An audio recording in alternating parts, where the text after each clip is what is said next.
6h04 sur Europe 1, on entend beaucoup parler de ChatGPT et de ces derniers mois. Et c'est vrai que l'intelligence artificielle, Clotilde, prend de plus en plus de place dans notre quotidien. Et oui, elle est désormais utilisée dans les mairies, comme à Plaisir dans les Yvelines, où la ville a confié son standard téléphonique à un assistant vocal capable de répondre à des demandes concernant les transports scolaires, la cantine, le renouvellement des pièces d'identité.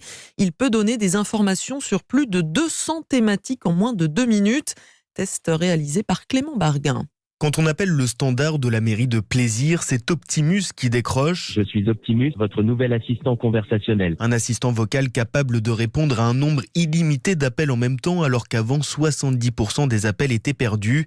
Joséphine Coleman-Berger est la maire de Plaisir. 400 appels par jour, c'était assez compliqué pour les deux standardistes. La majorité des questions sont des questions sur des demandes de l'administration générale, comme les passeports. Ce qui était important, c'est que les standardistes puissent se consacrer à des questionnements plus complexes, on n'enlève absolument pas d'humain. C'est un complément. Avec Optimus, fini les temps d'attente pour chaque demande, des réponses personnalisées grâce à l'intelligence artificielle. Pour refaire votre passeport, vous devez prendre rendez-vous. Je viens de vous envoyer un SMS avec le lien vers la page en question. Thomas Guenou, fondateur de Yelda, la société qui a créé cet assistant vocal. Les anciens serveurs vocaux interactifs ne sont pas intelligents. Là, il s'agit vraiment d'aller piocher dans une base de connaissances la réponse adaptée à l'utilisateur. En 2023, plusieurs dizaines de mairies vont se doter d'un assistant vocal. Un reportage de Clément Barguin.